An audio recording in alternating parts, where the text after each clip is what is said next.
자, 우리 그리스 문화의 특징 하면은 팬들도 다 인간 모습하고 있고, 인간 중심적이죠? 비가 내리면 왜 내리는지, 번개가 치면 왜 치는지, 구름이 끼면 왜 끼는지, 그리고 사람들은, 어떻게 인간관계를 맺는지, 네. 그 진리라는 건 절대적으로 존재하는지 상대적인지 이런 것들에 대해서 깊이 생각했다 그랬죠? 네. 자, 그리스 사람들은 뭐든지 합리적으로 이해하려고 했죠. 네. 그러다 보니까 철학이 발달하게 됐는데, 철학은 우리 영어로 쓰면 어떻게 되죠? 필로소피. 그쵸? 이렇게 쓰죠? 필로스는 사랑이고, 소피아는 지혜라 그랬죠?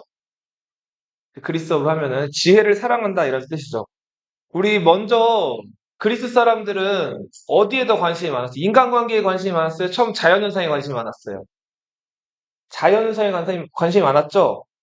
자, 대표적으로 이제 자연현상을 분석하면서, 만물의 근원은 물이라고 생각했던 사람. 탈레스. 탈레스는 만물의 근원은 뭐라고 봤어요? 물이라고 봤죠?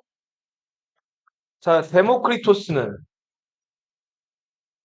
만물의 근원은 원자라고 봤죠. 자, 이런 것들을 가르쳐서 뭐라고 불렀어요? 자연 철학이라고 봤죠? 그쵸? 안 써 있는 사람 쓰면서 보세요. 네. 자, 그러다가 이제 인간관계에 대해서 사람들이 관심을 옮겨가는데, 소피스트들. 자, 이 사람들은 그, 재판에서 이기는 방법, 이런 것들을 가르쳐 준다 그랬죠? 자, 말을 그럴듯하게 꾸미는 거, 수사. 그리고 이제 그럴듯하게 변호하는 거 이런 걸 뭐라고 하죠? 변론. 이들은 어 진리가 그때그때 달라진다고 봤죠. 진리의 상대성을 주장을 했어요. 네. 자, 그러다 보니까 이게 좋은 소리를 들을 때도 있는데 자꾸 말 바꾸기 한다 그러고 손가락질 받을 때도 있다 그랬죠. 이 사람들을 말을 꾸며서 하는 궤변론자라고 비난하는 사람들도 있었어요. 자, 이렇게 소피스트를 비난하면서 진리의 절대성을 주장한 사람이 누구예요? 소크라테스죠?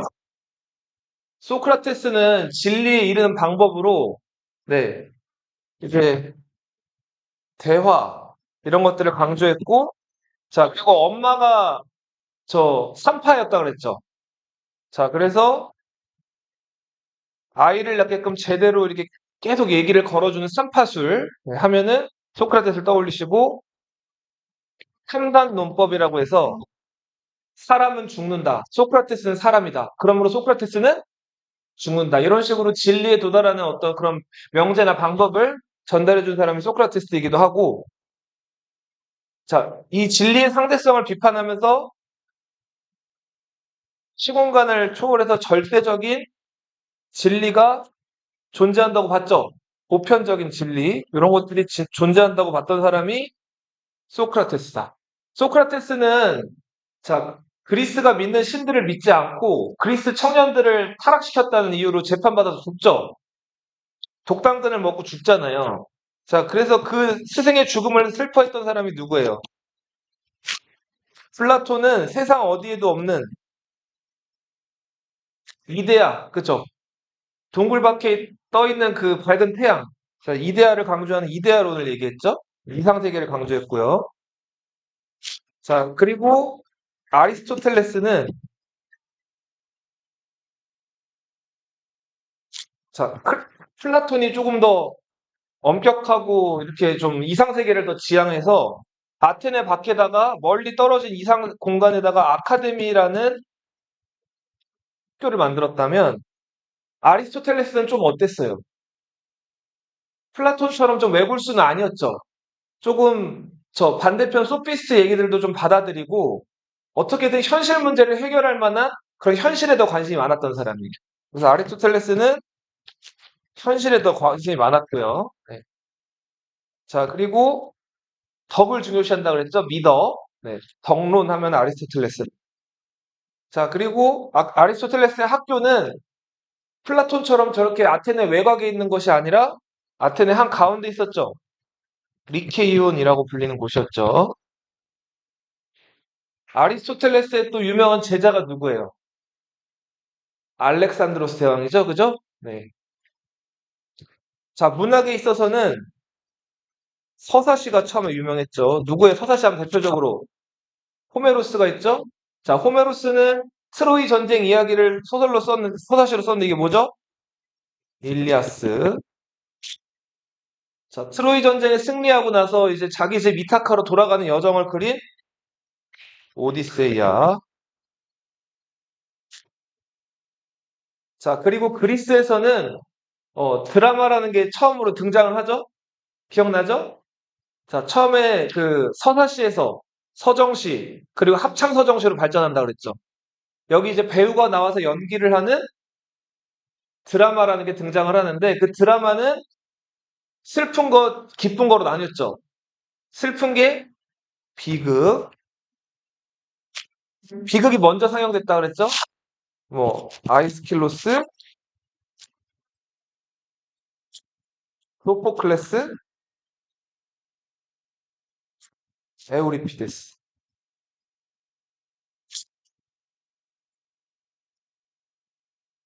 자, 아이스킬로스는 뭐 여러 작품들이 있는데 오레스테스 3부작. 트로이 전쟁 승리하고 돌아온 아가멤논 기억나죠? 아가멤논이 트로이 전쟁 직전에 자기 딸을 제물로 바치잖아요. 여기에 원한을 품었던 아가멤논의 부인 클리타임네스트라 기억나죠? 이 클리타임네스트라가 아가멤논이 목욕탕에 발 담그고 있을 때 찔러 죽였다 그랬죠. 자, 아버지를 사랑했던 딸 엘렉트라가 자기 남동생 오레스테스를 시켜가지고 자기 그 아버지를 죽인 엄마 클리타임네스트라와 그 남자친구를 죽여버렸죠. 자, 비극이죠. 소포클레스, 자기 아버지를 죽이고 엄마랑 결혼해서 아이를 낳게 된 거를 알게 되자 자기 눈을 찔러서 스스로를 정화했던 오이디푸스.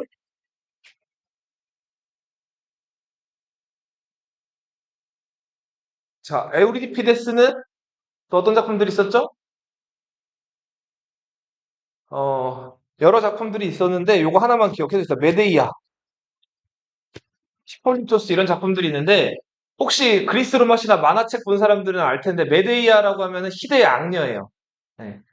자, 이하손 원정대 혹시 들어본 적 있어요? 이하손이 저 원래 저 이올코스의 왕자였죠.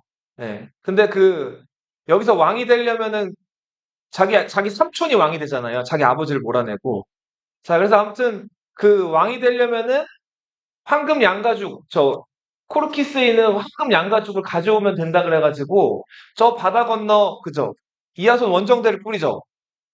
여기에 뭐 헤라클레스부터 해가지고 유명한 사람들은 다 들어가잖아요. 그래서 코르키스에 도착해가지고 황금 양가죽을 차지하려고 했는데 코르키스의 왕이 여러 가지 막 미션을 주고 굉장히 그 이하손의 황금 양가죽 절대 못 가져가게 만들죠. 자, 이때 이하손을 보고 한눈에 사랑에 빠졌던 이 여인 코르키스 왕의 딸 누구예요? 이 메데이아가 마법을 잘 쓰는 여자였죠. 그래서 마법의 약을 만들고 막 마법을 써가지고 이하손이 황금 양가죽을 차릴 수 있게 도와줬죠. 자, 그리고 이하손과 메데이아는 둘이 이제 사랑하게 되고 코르키스를 탈출해서 황금 양가죽 가지고 도망가죠. 코르키스의 왕이 이거 안 뺏기려고 메데이아를 쫓아오잖아요. 이때 혹시 메데이아가 어떻게 했는지 알아요? 어떻게 했지? 맞아요. 자기 남동생, 그러니까 코르키스 왕의 아들을 자, 이렇게 뭐랄까, 자, 인질로 데리고서 위협을 하죠.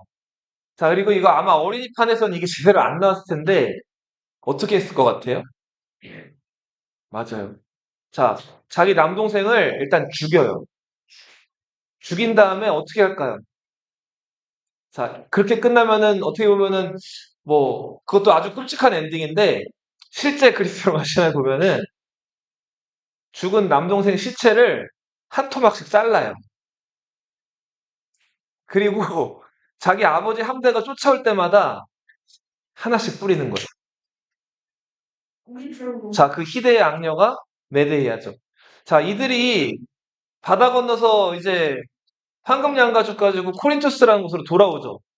자, 그 다음에 이아손이 그 이올코스라는 곳에 왕이 못 되고 또 코린토스로 쫓겨온단 말이에요. 자, 그 다음에 코린토스에서 이아손과 메데이아가 결혼해서 자식 둘 낳고 잘 사는데 코린토스의 왕이 이아손이 저기 마음에 들었죠. 그래서 자기 딸 글라우케를 이제 이아손한테 주려고 그랬잖아요. 그러니까 메데이아 입장에서는 자기는 나라도 버리고 남동생 죽여가면서 이아손만 따라왔는데 남편이 배신하려고 한 거 아니에요. 그래서 어떻게 했어요? 일단 이아손을 이하손은 자기의 원수가 됐죠, 이제. 한때 사랑하는 남자에서 자기를 버리려고 했으니까. 그러니까 이하손이 제일 슬퍼할 만한 행동을 하죠. 어떻게 했을까요? 먼저 이하손이 결혼할 글라우케 공주를 독약을 먹여서 죽여버리죠. 자, 그리고 또, 그쵸. 아이들 둘도 다 죽여버리죠. 자기 자식인데. 네. 그렇게 해서 이하손에게 아주 처절한 그 끔찍한 슬픔을 안겨주고 나서, 네. 자, 아테네라는 곳으로 이제 돌아가죠. 아테네로 가가지고, 당시 그 아이게우스 왕이랑 결혼하잖아요. 근데 아이게우스 왕은 또 테세우스란 자식이 있었죠. 테세우스가 왕이 되지 못하게 하려고 메데이아가 또 독약을 타서 먹이려고 그러죠. 네. 자, 그런 아무튼 끔찍한 여자 메데이아에 대한 얘기. 요게 이제 후에 또 그 에우리피데스의 비극 메데이아에 나오는 대목들이. 자, 희극은 유명한 사람이 아리스토파네스. 자, 구름이라는 희극에서 당대 유명 정치인들 뿐만 아니라 가장 유명하고 또 지혜로웠던 학자 소크라테스를 소피스트로 막 매도해 가면서 막 비판했다 그랬죠. 네. 그러니까 말 좋아하는 아들, 말로 타고 경주하는 거 좋아하는 아들이 막 빚내가지고 말 사오는 거를 아버지가 굉장히 싫어했다 그랬잖아요. 그래서 그 아들이 어떻게 하라 그랬어? 아들이 다시 그 소피스트의 변론술이나 이런 것들 배워가지고 빚진 것들 그 빚쟁이들한테 재판에서 이기게끔 아들이 그 말을 배우게끔 했죠. 잘 봐봐, 집중해봐. 자, 근데 아들이 결국 그 변론을 배워오고 나서부터 막 이상해지죠. 말싸움에서 안 지는 방법만 배워와가지고 아버지한테 막 말싸움 가지고 요리조리 아버지를 골탕 먹이잖아요. 그죠? 자, 그런 희극에 대한 얘기. 소피스트들을 비난했던 아리스토파네스의 구름이라는 또 희극이 있었죠. 자, 역사에서는 누가 있었어요? 그리스. 헤로도토스. 헤로도토스가 썼던 역사책 이름이 뭐였어요? 히스토리아? 역사였죠? 자, 이때부터 지나간 과거의 일을 기록하는 거를 역사라고 부르게 되죠? 자, 그리고 이 역사는 누구랑 누구랑 싸운 걸 얘기한 거예요. 그리스랑 페르시아랑 싸운 얘기를 써놓은 기록이죠? 자, 그리고 이어서 투키디데스. 자, 이 사람이 썼던 역사책은 네, 이 사람 펠로폰네소스 전쟁사라고도 불리고 이것도 역시 뭐라고도 불려요? 역사라고도 불린다 그랬죠? 자, 이건 누구랑 누구랑 싸운 거예요? 그리스에서 아테네와 스파르타가 싸운 거죠? 그렇죠? 건축에 있어서는 아테나 여신을 기리기 위한 파르테논 신전 그리고 아테나 여신상 이런 것들이 있죠. 자, 자연과학에 있어서는 의술로 유명했던 그래서 나중에 이제 의사 되면은 그 선서할 거예요. 히포크리테스의 의학. 자, 그리고 저 수학에서 너희 혹시 직각삼각형 빗변 구하는 공식 그쵸? 자, 피타고라스가 있죠. a제곱 플러스 b제곱은 c제곱이죠. 오, 다 알고 있어요. 네, 천재인데? 네, 좋아요. 피타고라스 하면 뭘 떠올려야 돼요? 수학을 떠올려야겠죠? 그리스에도 법이 존재했는데 그리스 법은 이제 로마에 비하면 생각적으로 비중 있게 다뤄지진 않아가지고 네, 그래도 남아있는 것들이 없어가지고 그냥 공란으로 넘어갈게요. 종교는 그리스는 뭐였어요? 다신교였죠? 그리스 신화. 오늘 헬레니즘 시대를 볼 거예요. 네. 자, 헬레니즘 시대가 언제부터 시작이 돼요? 누구의 원정부터? 쓰면서 보세요. 35페이지. 알렉산드로스 대왕의 동방 원정 이후부터를 헬레니즘 시대라고 부르죠. 그죠? 알렉산드로스 대왕은 동방 원정 떠난 지 13년 만에 죽죠. 병들어서 돌아오다가. 하지만 그 부하 장군들이 알렉산드로스 대왕 그 차지한 영역을 다 나눠 먹으면서 그리스 문화가 동방에 막 전파되죠. 자, 요 시기의 특징은 그리스인들이 발칸반도에만 머물러 있지 않고 어디로 퍼져나갔어요? 동방으로 이주하게 되죠. 그죠? 그러면서 그리스와 페르시아의 문화가 다 어떻게 돼요? 하나로. 섞이게 되죠. 그죠? 네. 이 시기에는 전쟁이 많았을까요? 적었을까요? 전쟁이 많았겠죠? 일단 알렉산드로스가 원정을 떠나는 순간부터 계속 전쟁이었잖아요. 그죠?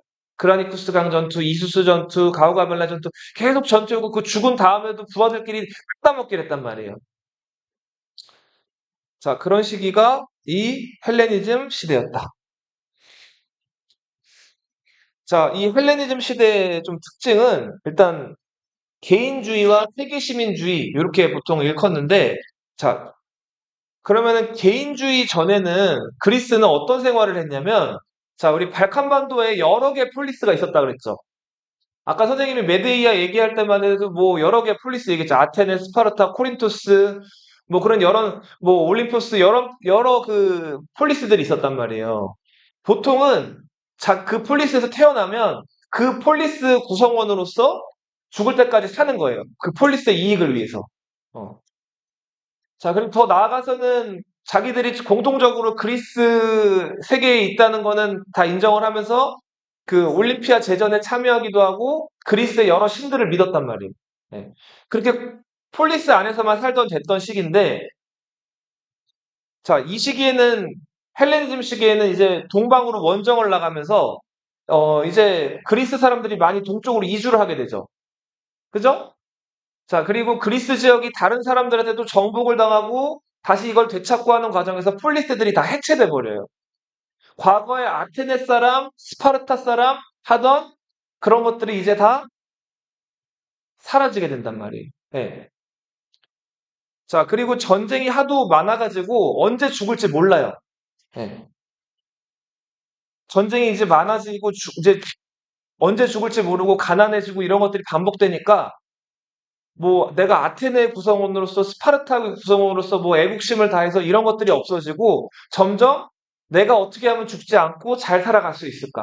그리고 이렇게 전쟁이 많고 고통스러운 시대에 나는 어떻게 평화로움을 유지하고 행복할 수 있을까? 자, 이런 것들을 생각하게 된단 말이에요. 자, 그래서 요 시기에는 개인주의라는 것들이 대두한 전쟁, 가난, 고통 이런 것들을 해방되기 위해서 개인의 평화 이런 거를 좀 어려운 말로 안심, 인명이라고 불러요. 이런 것들을 위해서 개인주의가 막 대두한다. 쓰면서 보세요. 쓰면서. 자, 그리고 한편으로는 아까 말씀드린 것처럼 이제 아테네, 스파르타 그 조그만 폴리스 단계에서 넘어가가지고 막 알렉산드로스 대왕이 대제국을 건설하잖아요. 과거의 그리스 사람들은 자기들은 자기의 먼 조상이었던 헬렌의 후손이라 그래서 그리스 세계 안에 있는 사람들만 헬레네스라고 불렀어요. 그럼 나머지 사람들은 뭐라고 불렀을까요, 예전에는? 야만인으로 불렀거든요. 그 야만인들을 바르바로이라고 불러요. 자, 과거의 그리스 사람들은 자기들을 뭐라고 불렀다고요? 헬레네스라고 스스로 불렀고, 그거가 아닌 사람들을 반대되는 사람 뭐라고 불렀다고요? 야만인, 바르바로이라고 불렀단 말이에요. 자기들이 우월감을 가지고 있었어요.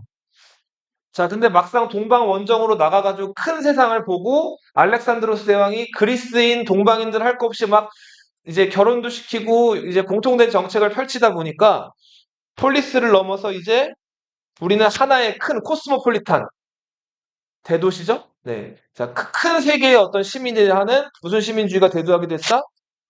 따라 읽어보세요. 무슨 시민주의? 세계 시민주의. 자, 이때 이제 철학의 흐름 보세요. 일단 이때 철학은 아까도 말씀드렸듯이 전쟁도 많고 전쟁이 많다 보니까 농사도 못 짓고 이래서 가난해지거나 뭐 고통스럽거나 이런 것들이 많았어요. 자, 그래서 어떻게 하면 행복해질까? 자, 여기에 대한 이제 사람들이 관심, 생각이 많았는데, 자, 행복에 이르는 방법을 서로 이제 주장하면서 여러 철학 학파들이 대두하고 이제 대립을 하게 되는데, 자, 대표적으로 스토아 철학이 있어요. 이 스토아 철학에서 스토아라고 하는 거는 기둥을 뜻해요, 기둥. 혹은 주랑 뜻해요. 자, 너희 그리스 신전 가면은 두꺼운 뭐 있어요? 기둥 있죠? 이 스토아 철학의 창시자가 제논이라는 사람인데, 이 제논이라는 사람이 그 기둥 사이를 거닐면서 여러 자기 제자들을 가르치고 했다 그래서 요 기둥학파, 스토아학파라고 불리는 거예요. 자, 이 스토아학파는 행복해지려면 철저하게 욕망을 버려야 된다고 봤어요. 자, 예를 들어서 너희 맛있는 음식 보면 어떻게 하고 싶어요? 네, 근데 조금 먹고 싶어요? 좀 많이 먹고 싶어요? 많이 먹고 싶죠? 자, 그리고 아름다운 여성이나 뭐 잘생긴 남성들 보면은 어떻게 하고 싶어요? 가지고 싶죠? 네, 그죠? 네. 사랑하고 싶잖아요. 그죠? 자, 이렇게 인간의 어떤 식욕이나 성욕 이런 것들은 가장 기본적인 욕구죠. 자, 이런 욕구에서 나오는 그런 어떤 그 욕망이나 그런 욕정들을 정념이라고 불러요. 정념. 뭐라고 부른다고요? 정념. 이 정념을 그리스어로 읽으면 파토스라고 불러요. 뭐라고요? 파토스. 투어 철학에서는 자, 근데 봐봐. 맛있는 음식 배 터지게 먹었어요. 그럼 행복해요? 그 잠깐 행복하죠. 근데 소화시키는 일도 있잖아요. 그리고 또 졸리고 막 이러잖아요. 자면 되죠. 자, 근데 그렇게 계속 많이 먹다 보면 건강이 점점 어떻게 돼요? 건강도 안 좋아지고 둔해지죠, 몸이 살찌고. 그리고 한 번 맛있는 음식에 길들여지면 맛없는 음식 먹고 싶어요? 계속 맛있는 음식만 먹고 싶어지죠. 중독이 되잖아요. 그죠? 맛있는 음식만 먹는 사람들을 미식가라고 하잖아요. 그럼 맛없는 음식 못 먹어요. 그러면은 맛있는 음식이 대체로 몸에 좋아요, 안 좋아요? 달고 짜고 맵고 기름지고잖아요. 좋지가 않죠. 병들고 안 좋아진단 말이에요. 그래서 이런 식욕, 이런 것도 정념이라고 한다고 그랬죠? 이런 것들을 최소한 동안 충족시키고 금지하자는 거예요. 성욕도 마찬가지죠. 자, 예쁜 여자, 잘생긴 남자들 한 번 좋아해서 만났어요. 근데 그거 못 잊고 계속 그런 사람들만 만나다 보면 나중에는 그런 어떤 감흥이 생겨요, 안 생겨요? 안 생기겠죠? 자, 그래서 그리고 또 이성을 가까이 하다 보면 에너지를 많이 쓰게 되잖아요. 이런 정념에서 자유로워진 세상 잘 봐봐. 파테이아. 자, 그리스어로 아가 뭘까요? A예요, A 그냥 이게 not이에요, not. no. 부정 접두예요, 부정. 스타투스에서 해방된 상태. 이거를 아파테이아라고 불러요. 무슨 말인지 알겠어요? 네. 나중에 요거 또 나올 텐데 선생님 봐봐. 선생님 봐봐. 러시아란 나라에서 강력한 정부가 백성들을 이렇게 통제하고 지배하는 거에 대해서 반대하는 학자들이 등장해요. 이 사람들을 무정부주의자라고 부르거든요. 뭐라고 따라해봐. 뭐라고? 무정부주의자. 무정부주의자를 뭐라고 하냐면 이건 나중에 잘 봐봐. 이 사람들을 나키스트라고 불러요. 자, 여기서 나르키가 뭘까요? 나르키. 선장이에요, 선장. 선장. 선장은 뭐 하는 사람이에요? 배를 이끄는 사람이죠. 그러면 아나르키 하면 뭘까요? 선장 없는 배를 뜻하죠. 자, 이게 무슨 주의라고요? 무정부주의예요. 알겠어요? 아나키즘. 나중에 근현대사에 나오는 내용들이에요. 19세기 중요한 흐름이에요.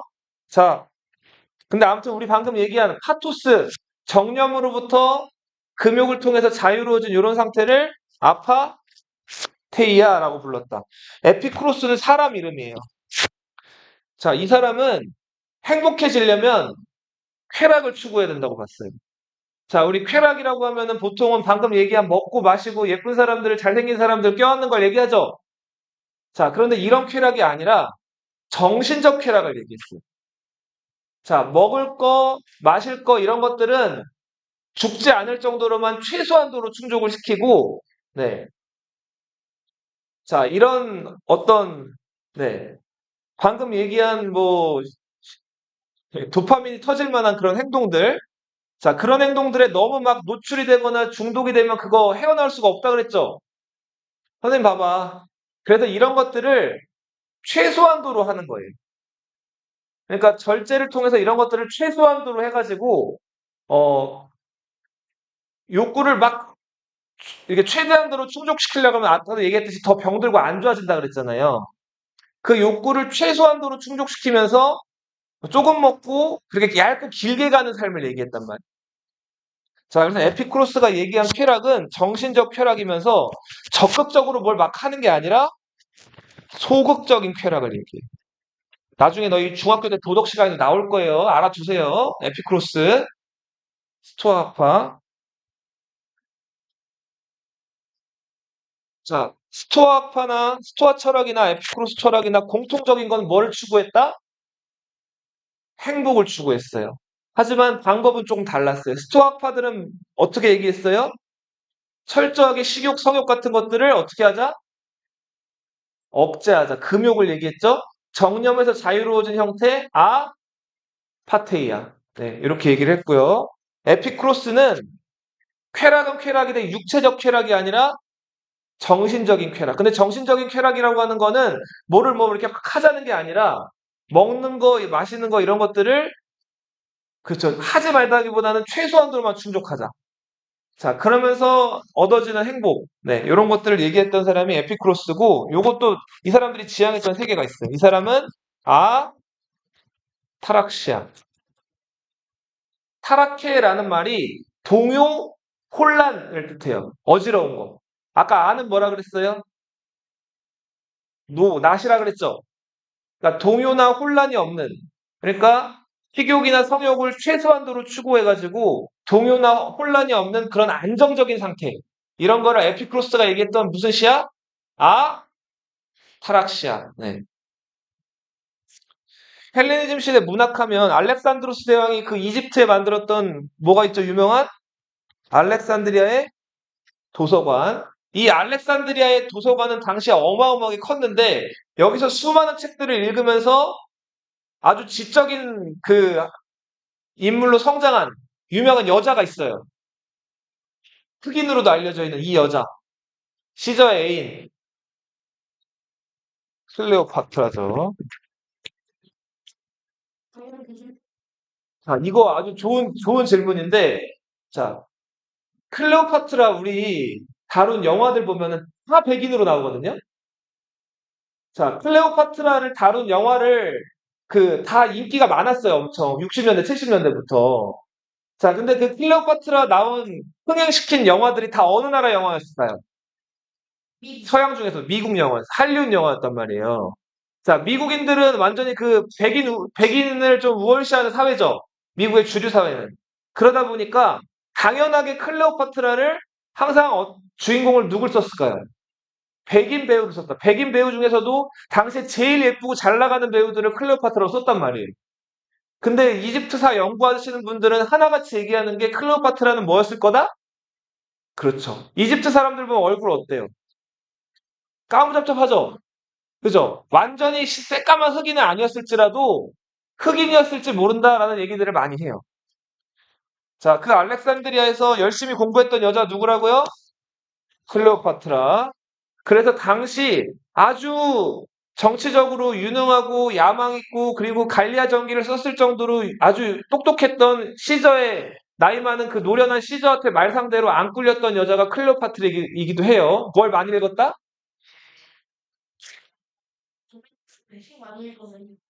자, 건축에 있어서는 밀로스 섬이 있어요. 그 지중해에 밀로스 섬에 비너스가 유명합니다. 그 팔이 없는 비너스 모습인데, 자, 옷을 입었어요, 안 입었어요?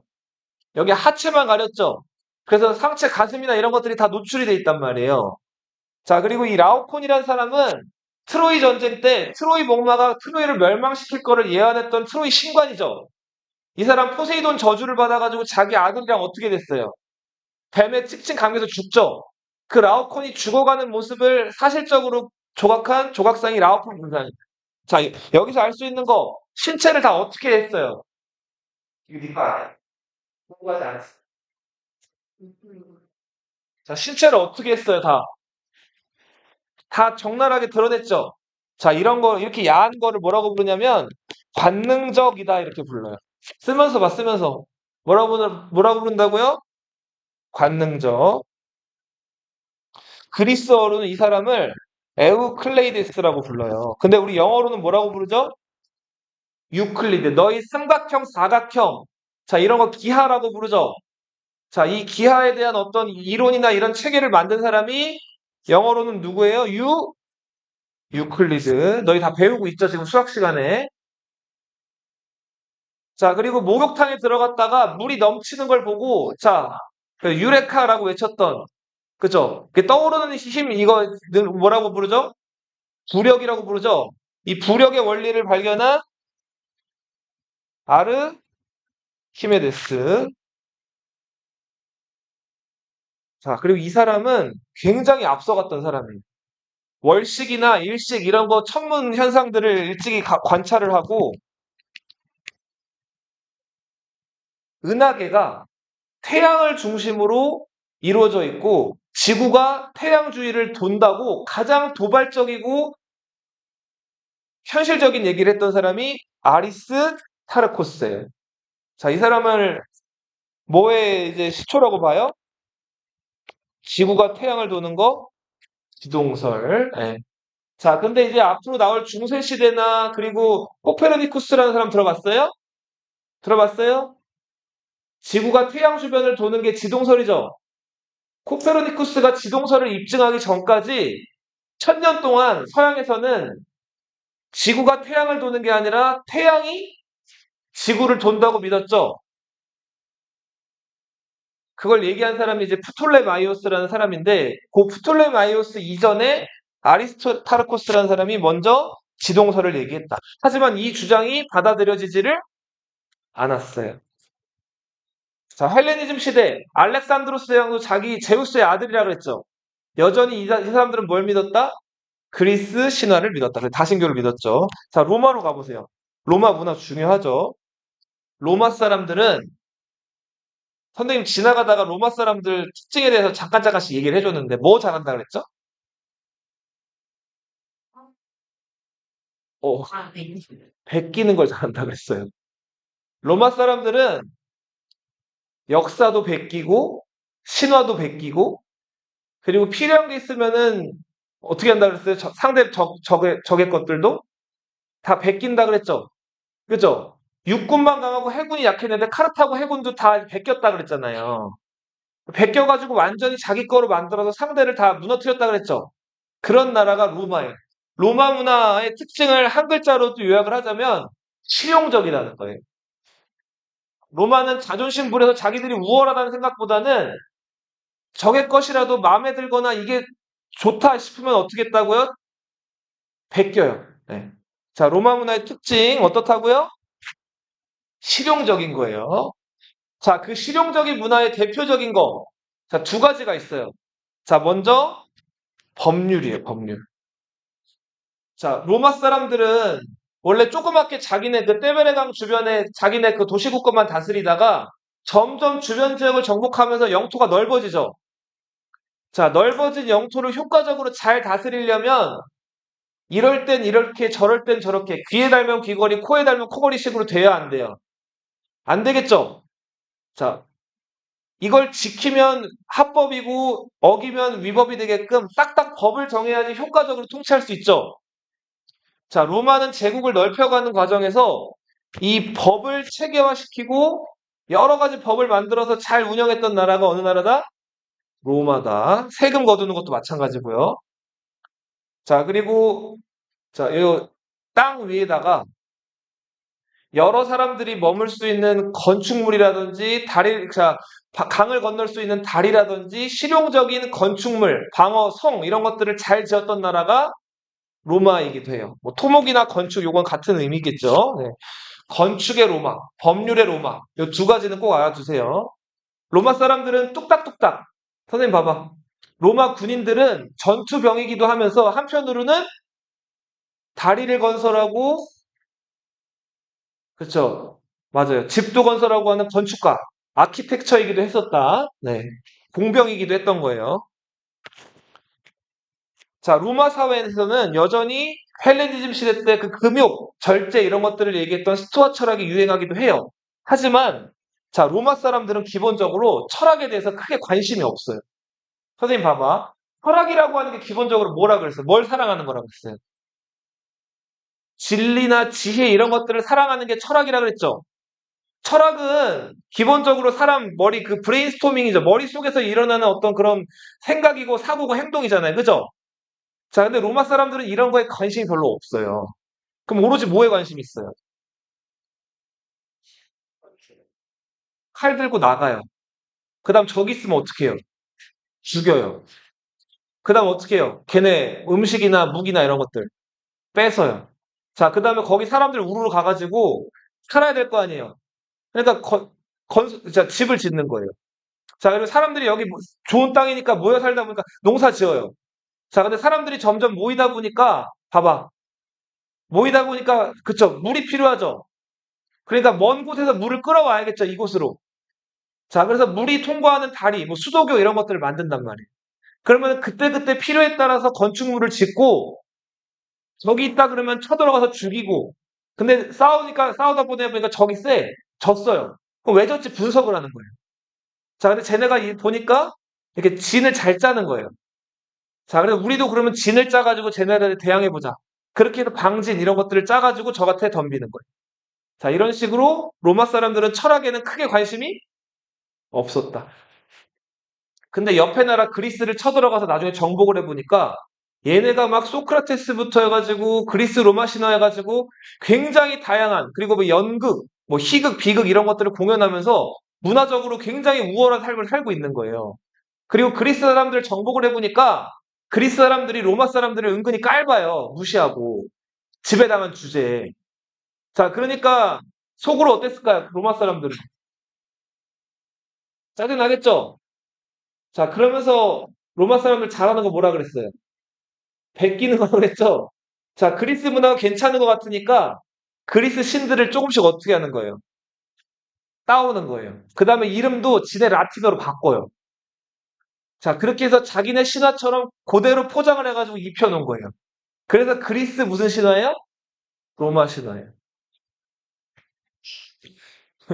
자, 그리고 그리스 호메로스라는 사람의 일리아스를 보니까 아킬레우스, 아가멤논 이런 사람들이 트로이 쳐들어가서 헥토로 죽여버리고 트로이 차지했죠. 그리고 돌아왔잖아요. 자, 그런데 그런 그리스랑 적대적이었던 그 트로이나 이런 사람들의 자기들이 후예라고 주장을 하기 시작을 한 거예요. 그래서 불타는 트로이에서 탈출한 아이네이아스 기억나요? 자, 자기들의 건국 신화를 이렇게 조작해놨죠? 로마 사람들이. 자, 그리스의 영향을 많이 받는다. 키케로. 키케로는 그 우리 카이사르 옥타비아누스도 기억나죠? 그때 활약했던 공화파예요. 이 사람, 그 카이사르가 원로원에서 어떻게 죽죠? 그 원로원 의원들한테 칼에 23번이나 찔려서 죽는다 그랬죠? 그죠? 기억나요? 그 원로원 의원 중에 하나가 키케로였어요. 키케로가 직접 찌르지는 않았지만 아무튼 그 원로원 여러 의원들 중에 하나가 키케로였다고.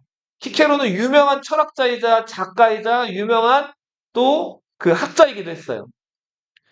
근데 이 키케로는 당시 로마 사람들이 그리스로 유학을 가는 거는 지금 한국에 있는 사람들이 미국의 하버드로 유학 가는 거랑 마찬가지예요. 그러니까 그리스라는 나라는 그만큼 로마인들한테 그렇죠. 학문적으로 동경의 대상이었는데 키케로는 플라톤주의자였어요. 누구 영향 많이 받았다고요? 플라톤주의자. 자, 그래서 이데아 이런 것들에 관심이 많았는데 문제는 키케로의 아들이 그리스로 유학을 갔는데 플라톤에는 관심이 없고 아리스토텔레스 학문에 빠진 거예요. 플라톤의 제자죠. 네. 근데 플라톤이랑 아리스토텔레스는 경향이 좀 다르다 그랬죠.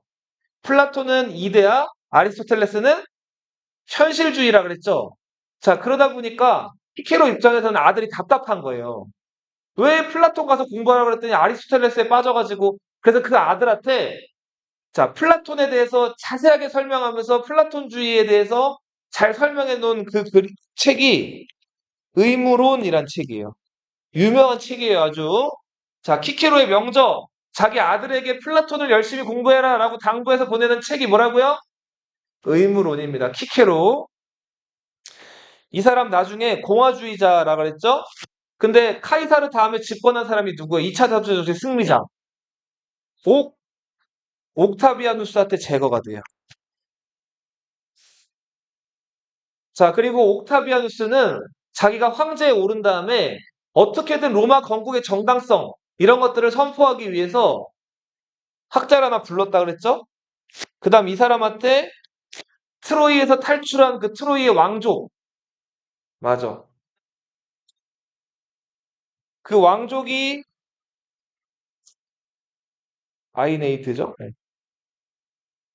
자, 그 왕족이 트로이를 탈출해가지고 막 천신만고 끝에 카르타고에서 디도를 만났다가 표류해가지고 다시 이탈리아로 돌아와서 로마에 정착하는 그런 과정을 짜깁기 했죠. 이거 뭐랑 짜깁기 한 거예요.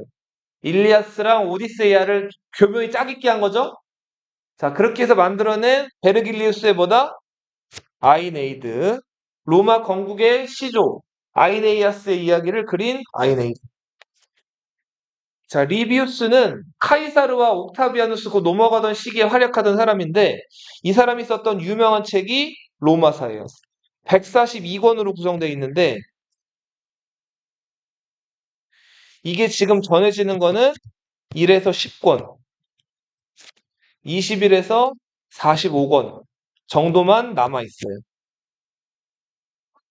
그죠?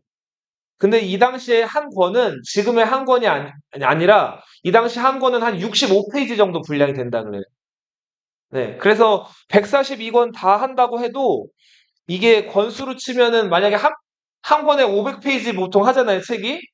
500페이지 책으로 치면은 이게 한 20권 정도 분량이라 그래요. 오늘날로 치면은. 네. 그래도 많죠? 근데 그 중에서 얼마 남아있는 게 요거밖에 없어요. 이 리비우스의 로마사를 누가 열심히 읽었냐면, 선생님 보세요.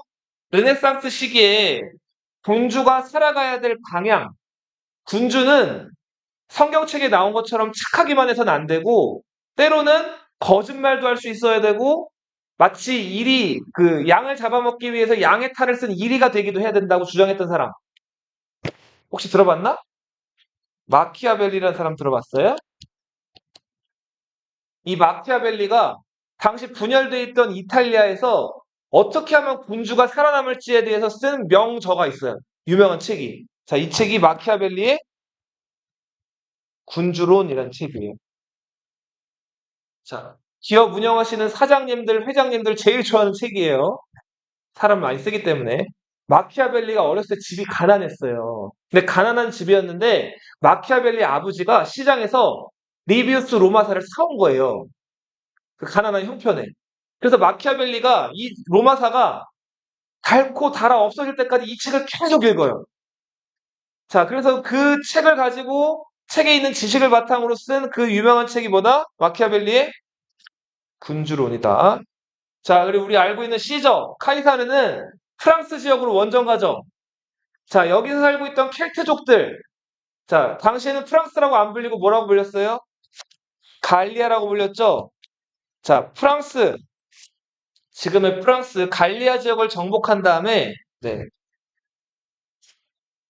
자, 여기를 정복하고 나서 쓴 기행문이에요. 이거 정복하는데 7년 걸렸죠?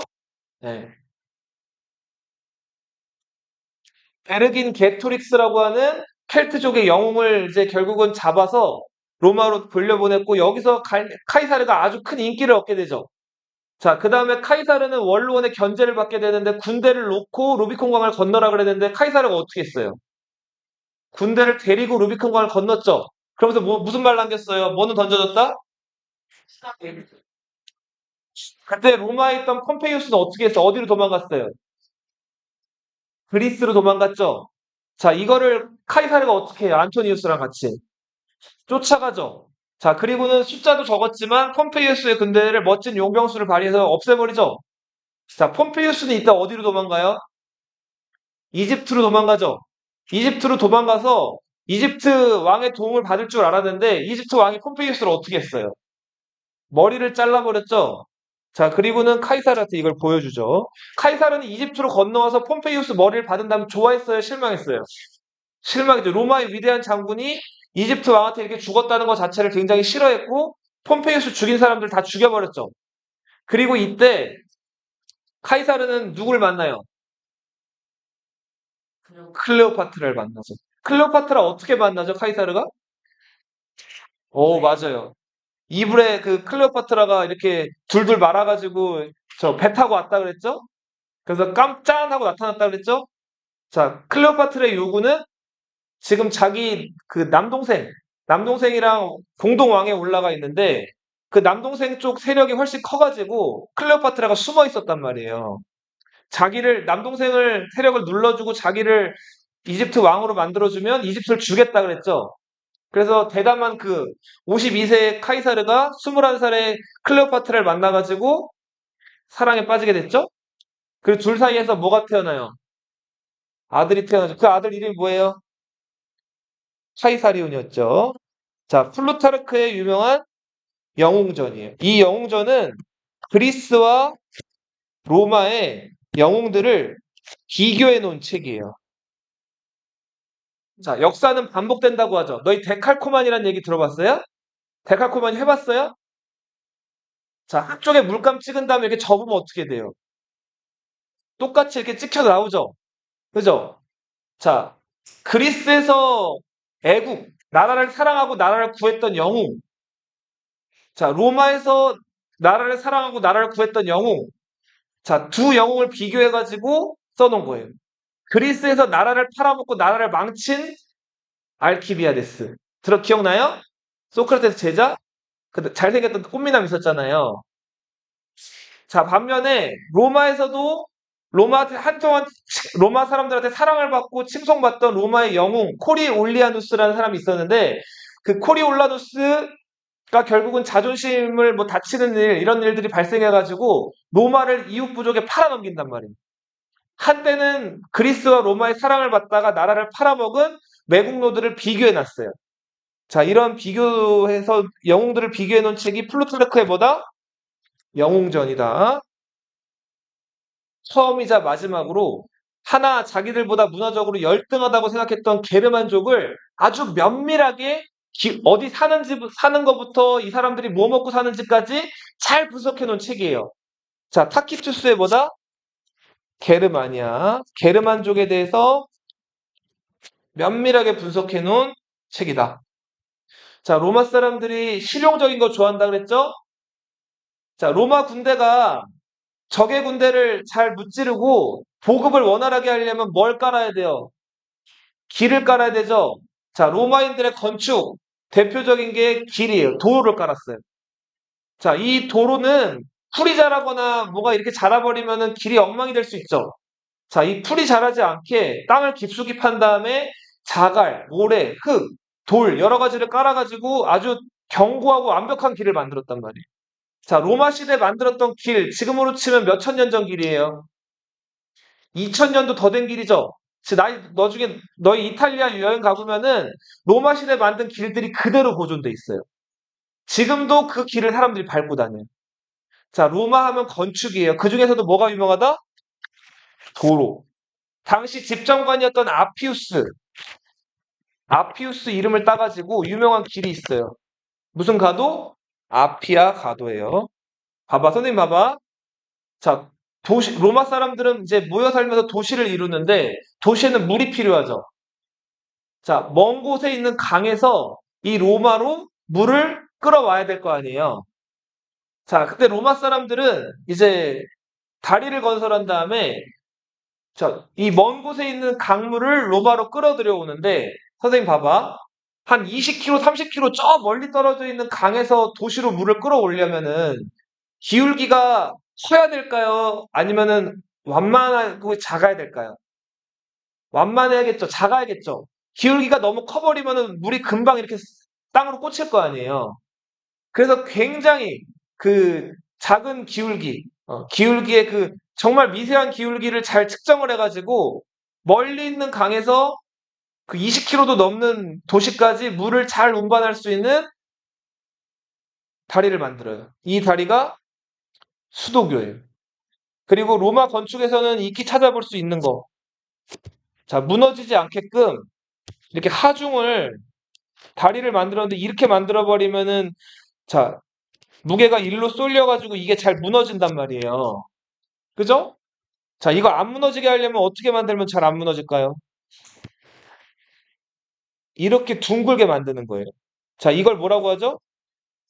아치라고 부르죠? 자, 로마 건축의 핵심은 뭐다? 아치. 자, 아치형을 건설할 때 여기 가운데다 박는 돌이, 여기가 무게가 제일 많이 실리거든요?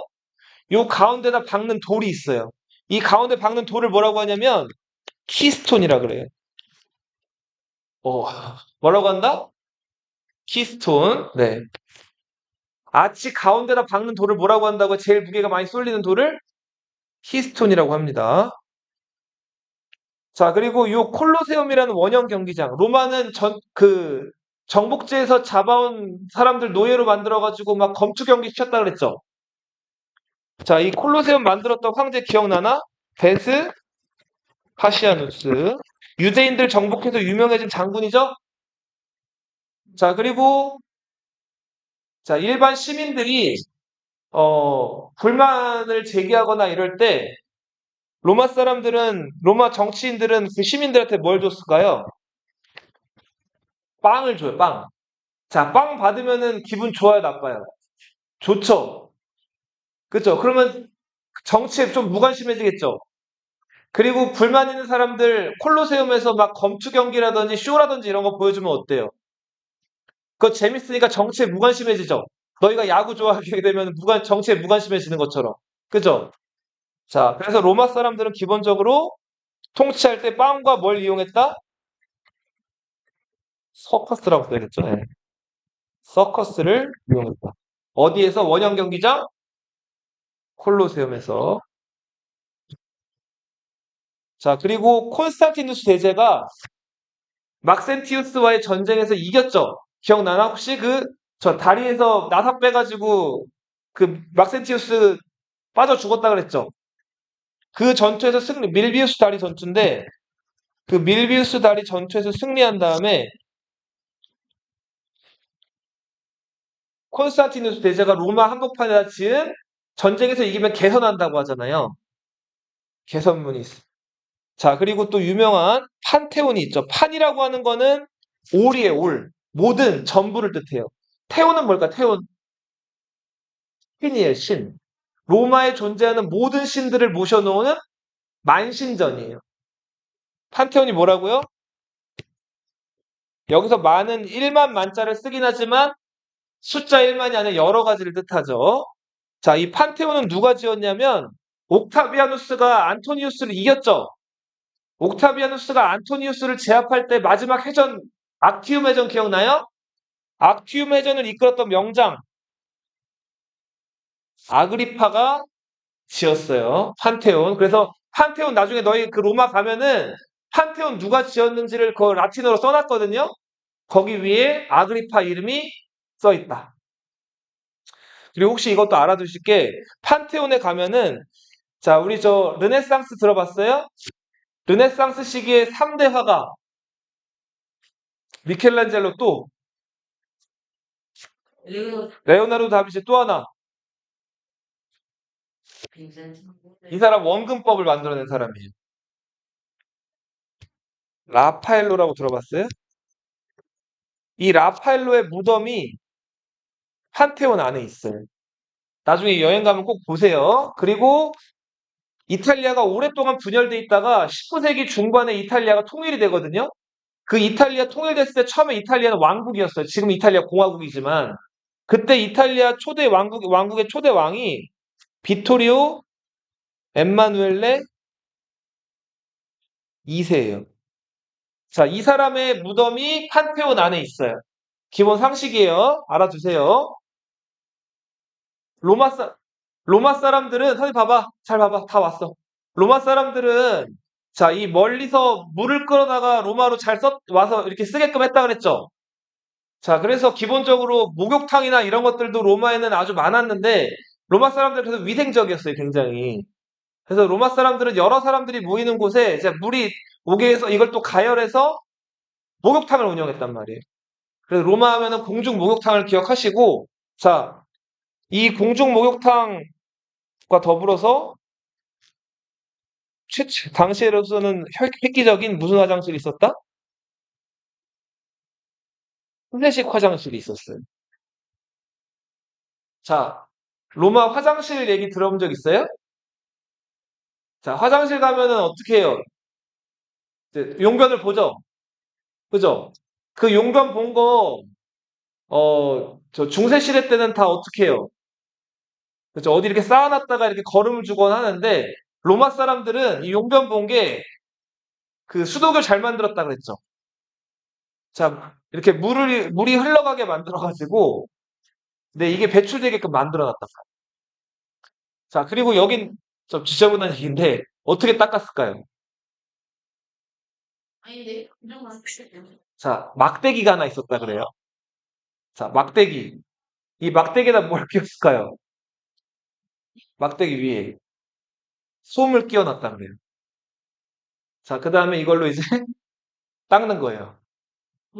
자, 그러면은 뭔가 묻겠죠? 그럼 어떻게 했을까요? 그럼 물이 흐르죠? 그럼 물에 부가부가 했다 그래요. 그거를, 자, 다른 사람이 또 와서 이제 쓰는 거죠. 네. 자, 그런 식으로, 네. 공중목욕탕이 운영됐다. 로마 사람들은, 자, 지구가 태양을 도는 게 아니라 태양이 지구를 돈다는 천동설을 믿었어요. 자, 여기까지 오늘 할게요. 네.